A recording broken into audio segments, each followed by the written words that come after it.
there, my spooky, scary skeletons. It's Chloe in real life, and welcome back to another episode of my Halloween Spooktacular. Today, I am here at the very famous Queen Mary. Once again, I'm returning, but not for Dark Harbor. No. That's coming soon. Don't worry, guys. But today, I am going to be going on the Haunted Encounters tour and learning a lot about the ship's haunted history. Let's go! Aside from her general history, which of course is utterly fascinating, something that has become equally as fascinating to the general public has been our haunted history. Over the years, hundreds if not thousands of reports have been made about this one ship alone. Just about every deck we have to walk on has some type of story to tell. But where it all could stem from was the fact that as a passenger liner, we saw 54 recorded deaths of passengers and crew members, ranging everywhere from accidents to illness to natural causes and even rumored suicides and drownings. As a troop ship, we saw hundreds if not thousands more. So that could be the sole reason why the Queen Mary is considered so paranormally active. But to validate many of these reports, we've also had the ship investigated by every major team from around the world. Queen Mary was recently listed by Time magazine as being one of the top 10 most haunted destinations in the entire world. Alright, so we are currently about to board the elevators where a former crew member had a paranormal experience. These elevators are about 84 years old, so I'm a little nervous to ride them, but we'll see how it goes.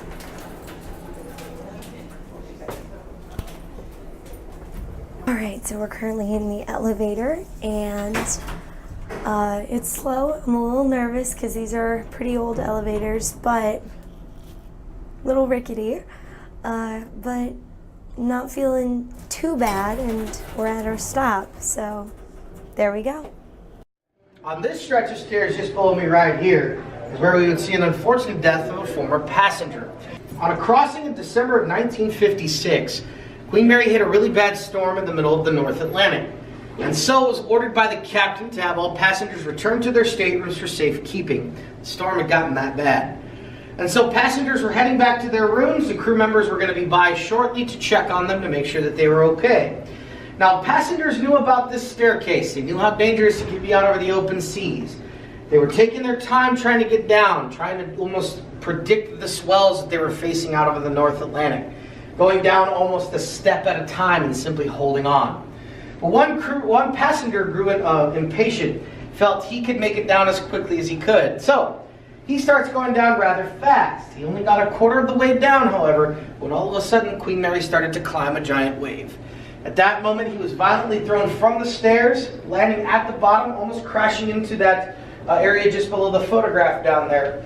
And when he did land, unfortunately, he broke his neck. Now, when they actually could get to him, when it was safe enough to make it down, by the time they had reached him, he'd already passed away. Now, this particular stretch of stairs seems to harbor that energy from that accident. There have been those who have said they've been making their way up from B deck to A deck here. And as they start up the stairs, they see somebody start coming down the stairs towards them. I always describe a gentleman in a black suit with a white shirt on, coming down rather quickly. As they step to the side to make room, they look up again and realize he's already gone. And of course, anytime we get this report, we always ask for a description, and they regularly describe suits in the way they would have been styled from the 1950s. Some have said they've seen a dark, shadowy figure, sort of simply roaming the staircase back and forth several times throughout the day and night. Others have even said they have felt a force almost steady them back onto the stairs. Like if they're walking down and they feel like they might slip or fall, something has literally caught them and put them back into place, as if something is still looking out for us.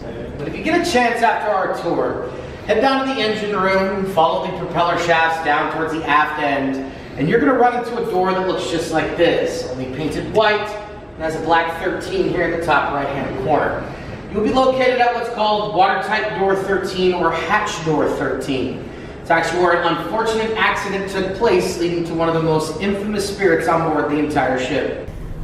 Okay guys, so I am currently standing in hatch door number 13, and yes, 13 is an unlucky number, and this story follows that tradition because many years ago, a fireman's apprentice, he was 18 years old, was found crushed in this door and lost his life. And since then, people have found that they stand in the door for too long, they feel like they're getting pushed out of the way, a change in temperature, and just they feel like something's there still trying to save people from being crushed, to not meet the same fate that he did.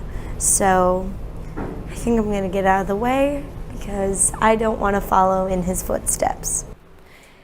Alright guys, so I'm about to enter one of the most haunted parts of the ship.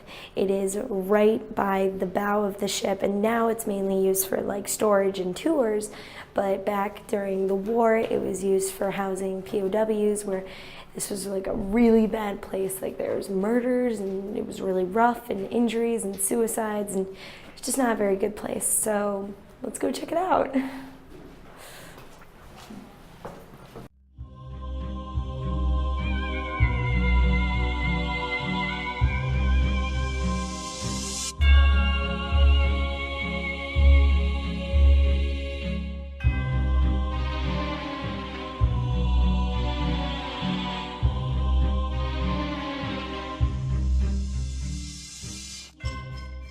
So this is the very front of the ship. If you actually crawl back there, which I don't even want to look back there because it's terrifying, you can actually, like, that is the furthest you can get inside the ship, and that's really cool, but it's really creepy over there, and I'm just gonna not go over there because that's scary.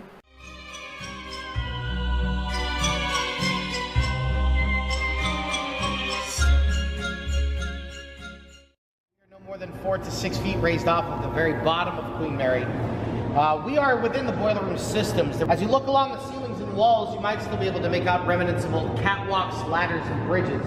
It's where these men would have stood to service these gigantic tanks.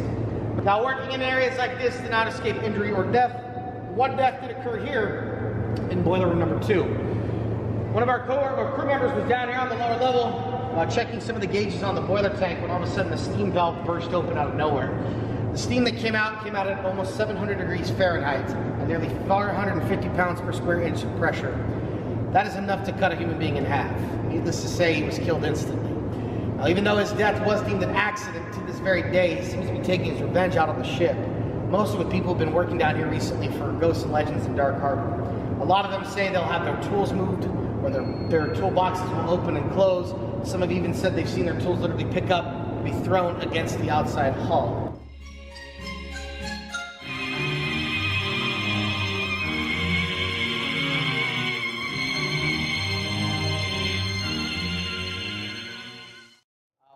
Queen Mary had an accident with an escort cruiser. Now, some of the cruiser had gotten in front of Queen Mary, and as Queen Mary cut to the right, this cruiser cut left. It hit the cruiser midship, cutting it completely in two. In under a minute, it was on fire, and under 5 minutes, it was lost beneath the ocean surface. There were 440 men on board that cruiser that morning. 339 of them would go on to lose their lives. The 100 that survived the crash also survived the frigid temperatures of the North Atlantic because they were covered from head to toe in motor oil. And they felt that protected them from the effects of hypothermia.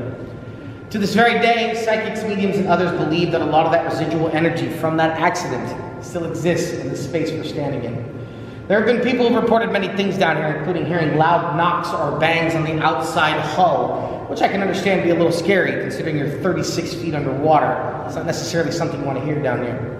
There's also been those who said they've heard what sounds like a loud metal-on-metal crash come from the forward end, and moments later this room will begin to shake violently for several seconds and then simply stop. Some have said they've seen shadow figures in the openings here and here, and others have even felt the presence move through the group as if passing through the next boiler room. Now, many of these investigative teams that have been on board have been down here to do their investigations, and they've done recordings and captured a lot of what are called EVP, or electro voice phenomena. Now, although they cannot make out what exactly is being said, it does sound like something is definitely trying to communicate. So whether it's the residual energy from that crash or another entity, there does appear to be something that's trying to let us know it's still around. Once again, my name is Danny. I have been your guide, and I hope you enjoyed Haunted Encounters. Thanks for coming today, folks, and have a great day, everybody. Take it easy. All right, guys, so I am here with our awesome tour guide, Danny. So how long have you been working on the ship? I've been here for over 6 years. Wow. Okay.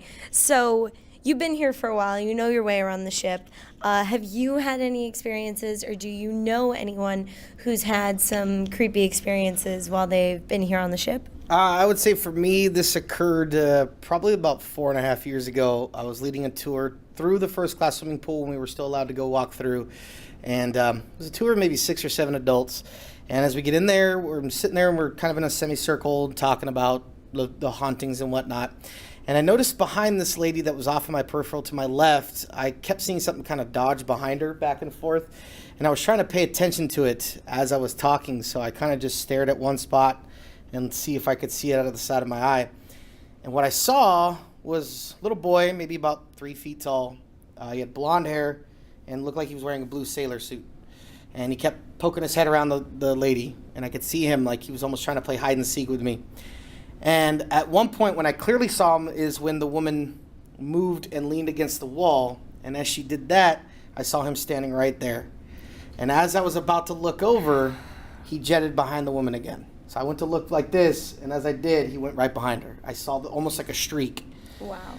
And so I just kind of played it off like, I don't know. But I knew for a fact there were no children on the tour. So I was totally like, what did I see exactly? And then it wasn't until later on that the woman came up to me. She was like, hey, when we were in the pool, I couldn't get over this feeling like something was tugging on my purse behind me. And she said, that's why I moved to lean against the wall. And I was like, well, let me tell you what I saw behind you. And then she freaked out. She freaked out. She freaked out a little bit. But she stayed on the tour. But it was definitely something I'll never forget. Like, I know for a fact what I saw because, like I said, I had 7 adults. And then all of a sudden I had a child out of nowhere. So it was definitely one of those things I'll never forget. Awesome. Thank you. Of course. Thank you so much problem. for Thank you this for taking the awesome tour. Yeah, it was great. Good. So that was the Haunted Encounters tour. Oh my gosh, it was so much fun. A lot of the stories I already knew, but what was cool is you really got to go into like the guts of the ship, and you got to see things that you wouldn't normally see. And I think that was the coolest part, is because you were finding out new things, and what they let you do is they kind of let you explore areas on your own, like that one part by the bow of the ship, that place I wasn't doing too well. I didn't feel too good. I got some really bad vibes from that area, just not my favorite place on the ship. I had been there maybe about 2 times before, and every time I go there I am just not a fan because it's super creepy looking. So if you enjoyed this video, don't forget to leave a like, a comment, don't forget to subscribe, and be sure to hit the notification bell so you're notified every time I upload a spooky video just like this one. Don't forget to follow me on Facebook, Twitter, and Instagram at ChloeNoel910. And I will see you all next time. Don't forget to stay spooky.